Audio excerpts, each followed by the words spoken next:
శ్రీమాత్రే నమః. శ్రీ గురుభ్యో నమః. కుజుడు తన యొక్క స్వక్షేత్రమైనటువంటి వృశ్చిక రాశిలోకి ప్రవేశించిన కారణం చేత వాటిని ఆ యొక్క రోజులను ఆ యొక్క పరిస్థితిని రుచక యోగము అంటారు. ప్రతి ఒక్కళ్ళకి కూడా జాతకంలో మీ యొక్క జాతకంలో కుజుడు స్వక్షేత్రమైనటువంటి మేషంలో కానీ లేకుంటే వృశ్చికంలోకి కానీ ప్రవేశించినప్పుడు విశేషంగా అది రుచక యోగం అనేటువంటిది అంటారు. ఇలా చాలా ఉంటాయి. గజకేసరి యోగం, పరివర్తన యోగం, శశమహాయోగం, శశిమహాయోగం, సౌమ్య యోగం, ఇలా చాలా రకాలైనటువంటి యోగములు ఉంటాయి. అయితే ఈ రుచక యోగం ఉన్న సమయం నందు సాధారణంగా బయట అందరూ కూడా ఏం చెప్తున్నారంటే, ఈ జాతకం వారికి అద్భుతంగా ఉంటుంది, ఇక వీరికి ఎదురే లేదు, వీరు పట్టిందల్లా బంగారం, ఇక వీరు వెనక్కి తిరిగి చూసుకునే పని లేదు, ఇలా ఎన్నో రకాలైనటువంటి చెబుతూ ఉంటారు. ఖచ్చితంగా యోగం యోగమే, కానీ ఎటువంటి యోగం ఉన్నా మనకు ఏ కష్టము లేకుండా ఉండడం మాత్రం ఉండదు. ఇంకా ఈ రుచక యోగాలు, గజకేసరి యోగాలు వచ్చినప్పుడు కష్టం ఎక్కువ అవుతుంది. ఎందుకంటే కష్టే ఫలి. మనకి కుజుడు ఆ సుబ్రహ్మణ్యేశ్వర స్వామి ఇంకా ఎక్కువ కష్టపెడతాడు. ఆ కష్టపెట్టిన తర్వాత సుఖాన్నిస్తాడు. సో అంటే బాగా కష్టపడ్డా కానీ ప్రతిఫలం లేనటువంటి పరిస్థితుల నుండి కష్టపడ్డ దానికి తగిన ప్రతిఫలానికి మించిన ప్రతిఫలం ఇవ్వడం మంచిదే కదా, దాన్ని యోగం అంటారు. అలాంటి యొక్క రుచక యోగంలో ద్వాదశ రాశుల వారికి కూడా ఎలా ఉండబోతుంది అనేటువంటి విషయాన్ని ఇప్పుడు మనం తెలుసుకుందాం. ప్రప్రథమంగా మేషరాశి.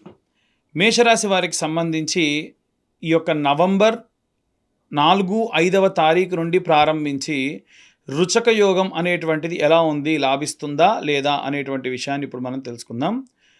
మొట్టమొదలు మేషరాశి వారికి 8వ స్థానము నందు కుజుడు అలాగే బుధగ్రహ సంచారం అనేటువంటిది ఏర్పడింది. ఈ యొక్క బుధుడు కుజుడు ఇద్దరూ కూడా 8వ స్థానంలో సంచారం చేస్తున్నప్పుడు విశేషమైనటువంటి సత్ఫలితాలు పొందవచ్చు. పరివర్తన యోగం అంటారు. అంటే వీరు చాలా తొందరగా ఎటంటే అటు మోల్డ్ అవుతారు. అలాగే ఎటంటే అటు ఈజీగా అన్ని పనులలో కూడా డీవియేట్ అయిపోతారు, ఇబ్బందులు పడరు. చాలా వరకు ఏంటంటే ఈ యొక్క పరివర్తన యోగం కూడా ఈ 8వ స్థానంలో రుచక యోగానికి యాడ్ అవుతుంది. దీనివల్ల లాభమే ఉంటుంది తప్ప నష్టం లేదు. బుధుడు మాత్రం ఈ వృశ్చికంలోకి వచ్చినప్పుడు కాస్త డిస్కంఫర్ట్గా ఫీల్ అవుతాడు. అంటే చాలా చిన్న పిల్లవాడు బాగా స్ట్రిక్ట్గా ఉండేటువంటి ఒక టీచర్ ఇంటికి వెళ్ళినా, ఒక పోలీస్ ఆఫీసర్ ఇంటికి వెళ్ళినా, అమ్మో నేను ఏం పట్టుకున్నా ఏం తిడతారో అనేటువంటి భావజాలంతో ఉంటాడు కదా, అదేవిధంగా బుధుడు కూడా ఉంటాడు. కాబట్టి వ్యాపారము అంత అద్భుతంగా కాకపోయినా కాస్త సాదాసీదాగా వ్యాపారం అనేటువంటిది వ్యాపారస్తులందరికీ కూడా కొనసాగుతుంది. అలాగే సప్తమ స్థానమునందు 7th హౌస్ అనేటువంటిది శుక్రుడు అలాగే ఈ యొక్క బుధగ్రహ సంచారం, శుక్రుడు అలాగే సూర్యగ్రహ సంచారం అనేది ఉంది. అయితే ఇక్కడ సూర్యుడు నీచంలో ఉండడం చేత రాజకీయ నాయకులకు అంత యోగించదు. కానీ సినీ రంగంలో ఉన్నవారికి కానీ మీడియా ఫీల్డ్లో ఉన్నవారికి కానీ చాలా అద్భుతంగా ఉంటుంది. అలాగే ఈ యొక్క శుక్రుడు సప్తమ స్థానంలో సంచారం చేస్తున్నప్పుడు భార్యాభర్తలు ఇద్దరి మధ్యన అన్యోన్య దాంపత్యం కూడా ఉంటుంది. వివాహం కోసం ఎదురు చూస్తున్న వారికి కూడా వివాహం అవుతుంది. మీ జాతకంలో గోచారం కూడా చాలా కీలకమైనటువంటిది. అలాగే ఈ యొక్క కేతువు అనేటువంటి గ్రహము పంచమ స్థానంలో సంచారం చేయడం వలన 5th హౌస్ ఎప్పుడు కూడా ఏంటంటే ఒక రిలేషన్షిప్లో ఉండడం, ఏదైనా సరే ఒక రిలేషన్షిప్లో ఉండడం, ఎవరినన్నా ప్రేమించి వివాహం చేసుకునేటువంటి వాళ్ళు, వీటికి సంబంధించి రిలేట్ అయి ఉంటుంది. కాబట్టి ఎప్పుడైతే అక్కడ పాపగ్రహ సంచారం అది నీచంలో ఉంటుందో అవన్నీ కూడా అవ్వకుండా ఉంటాయి. కాబట్టి వీలైనంత వరకు కూడా కేతువు ఈ యొక్క పంచమ స్థానంలో సంచారం చేయడం మంచిది కాదు. కాబట్టి ఈ సమయంలో మీరు మీ ప్రేమ వివాహానికి సంబంధించి ప్రపోజల్ని ఇంట్లో పెట్టడం అంత మంచిది కాదు. అలాగే 4th హౌస్లో 4వ స్థానం నందు గురుగ్రహ సంచారం అనేటువంటిది ఏర్పడడం వల్ల 4th హౌస్ ఇంట్లో ఉన్నటువంటి ఏదన్నా ఒక పని అవ్వడం కానీ, ఇంట్లో ఉన్నటువంటి వారి ఆరోగ్య విషయంలో కానీ మనం పరిగణలోకి తీసుకోవాలి. అక్కడ 4th హౌస్లో బృహస్పతి ఉన్నాడు. ఆయన సొంత నక్షత్రం పునర్వసు నక్షత్రం, అది వచ్చేసి కర్కాటకంలో ఉంది. కాబట్టి అద్భుతంగా ఉంటుంది, ఎటువంటి ఇబ్బంది లేదు. అలాగే ఈ యొక్క మేషరాశి వారికి సంబంధించి 12వ ఇంట శనిగ్రహ సంచారం, శని చండాల యోగం అంటారు. దీనివలన ఏంటంటే అనవసరమైనటువంటి వాటి గురించి డబ్బులు ఖర్చు అయ్యేటువంటి అవకాశం ఉంది.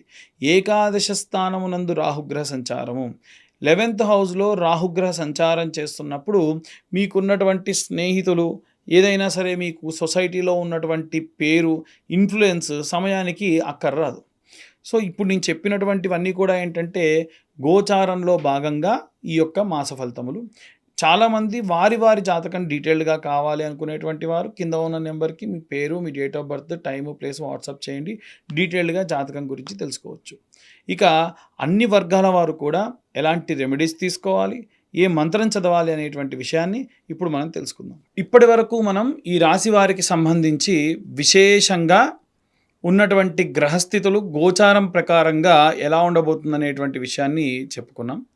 వీరిప్పుడు చదవవలసినటువంటి మంత్రం ఏమిటి? రుచక యోగము అనగానే కుజుడు తన స్వక్షేత్రంలో సంచరిస్తున్న కారణం చేత విశేషంగా సుబ్రహ్మణ్యేశ్వర స్వామికి సంబంధించి ఆరాధన, అలాగే కుజగ్రహానికి సంబంధించిన జపము వీరికి విశేషమైనటువంటి శక్తినిస్తుంది. ఇందులో భాగంగా సర్ప సంబంధిత దోషములున్న వారికి కూడా ఆ దోషములన్నీ పోతాయి కాబట్టి ఇప్పుడు నేను చెప్పేటువంటి ఈ మంత్రాలు వారు నిత్యము ఈ రుచక యోగం ఉన్న నెల రోజులు చదువుకోవడం విశేషమైనటువంటి సత్ఫలితాన్ని ఇస్తుంది. అందులో భాగంగా నవనాగుల యొక్క మంత్రం ఉంటుందండి. అనంతం వాసుకిం శేషం పద్మనాభంచ కంబలం శంఖపాలం ధృతారాష్ట్రం తక్షకం కాళీయం తథ. ఈ నవనాగులు కూడా చూసుకుంటే మనకు శివుడి యొక్క మెడలో ఉన్నటువంటి వాసుకి దగ్గర నుంచి మొదలు పెడితే విష్ణుమూర్తి కింద ఉన్నటువంటి పద్మనాభుడి వరకు కూడా పూర్తిగా 9 సర్పముల యొక్క నామములు నిత్యం 11 సార్లు పఠించిన మేరగా వారికి ఉన్నటువంటి సర్పదోషం అనేటువంటిది పోతుంది. అలాగే కుజ అరిష్టేతు సుసంప్రాప్తే కుజ పూజాంచ కారయేత్ కుజధ్యానం ప్రవక్ష్యామి రోగ పీడోపశాంతయే. ఈ మంత్రం చదవడం వల్ల కూడా విశేషంగా మీ జాతకంలో ఉన్నటువంటి కుజదోషం అనేటువంటిది పోతుంది.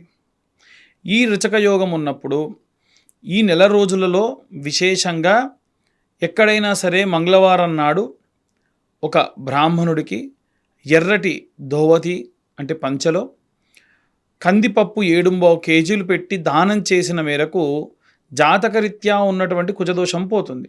ఇంతకు మించి పెద్ద పెద్ద హోమాలు పూజలు చేయాల్సిన అవసరం ఏమీ లేదు. అలాగే సర్ప సంబంధిత దోషములు పోవాలి అనంటే ఈ నెలలో ఎక్కడైనా ఒక సుబ్రహ్మణ్యేశ్వర స్వామి క్షేత్రానికి వెళ్ళండి. ఉదాహరణకు మోపిదేవి దగ్గరలో ఉందనుకోండి, మోపిదేవికి వెళ్ళండి. అక్కడ దేవాలయ ప్రాంగణంలో మీకు ఎక్కడైనా కాస్త మట్టి దొరికితే తెచ్చుకోండి. ఇలా 6 స్కంద క్షేత్రాలు దర్శించి ఆ క్షేత్రముల దగ్గర ఉన్నటువంటి మట్టిని తీసుకొని రండి. ఆ తర్వాతకి అదంతా స్టోర్ చేసుకొని ప్రతి మంగళవారం నాడు కూడా మొదలు నీళ్ళలో కాస్తంత మట్టి వేసుకొని స్నానం చేసిన తర్వాతకి మీరు నార్మల్గా స్నానం చేసేయచ్చు. వీటినే మృత్తిక శౌచ నివారణము అంటారు. శరీరానికి ఉన్నటువంటి సర్ప శౌచం ఏదైనా ఉంటే ఈ మృత్తికం అంటే మట్టి ద్వారా ఆ యొక్క దోషం అనేటువంటిది పోతుంది. కాబట్టి విశేషంగా ఈ యొక్క మృత్తికా స్నానము వీరికి దోషములు సర్పదోషములన్నీ కూడా పోయేట్టుగా చేస్తుంది. అలాగే వీలైనంత వరకు కూడా ఇంకా ఎవరికైనా సరే విపరీతంగా సర్ప సంబంధిత దోషములుంటే ఈ రుచక యోగమున్న కార్తీక మాసంలో నాగ ప్రతిష్టలు చేయించడం వల్ల కూడా విశేషమైనటువంటి శక్తి కలుగుతుంది. కాబట్టి ఇప్పటి వరకు నేను చెప్పిన ఇవన్నీ కూడా చేయడం విశేష సత్ఫలితాన్ని ఇస్తుంది. సుబ్రహ్మణ్యేశ్వర స్వామి అష్టకం ఉంటుందండి. సుబ్రహ్మణ్యాష్టకం కానివ్వండి, లేదా సుబ్రహ్మణ్యేశ్వర స్వామి యొక్క శ్లోకం కూడా ఉంటుంది.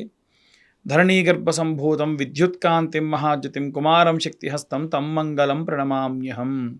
ఈ విధంగా ఆ యొక్క మంత్రం చదివిన విశేషంగా జాతక సంబంధిత దోషములు, కుజదోషములు, సర్పదోషములు పోతాయి.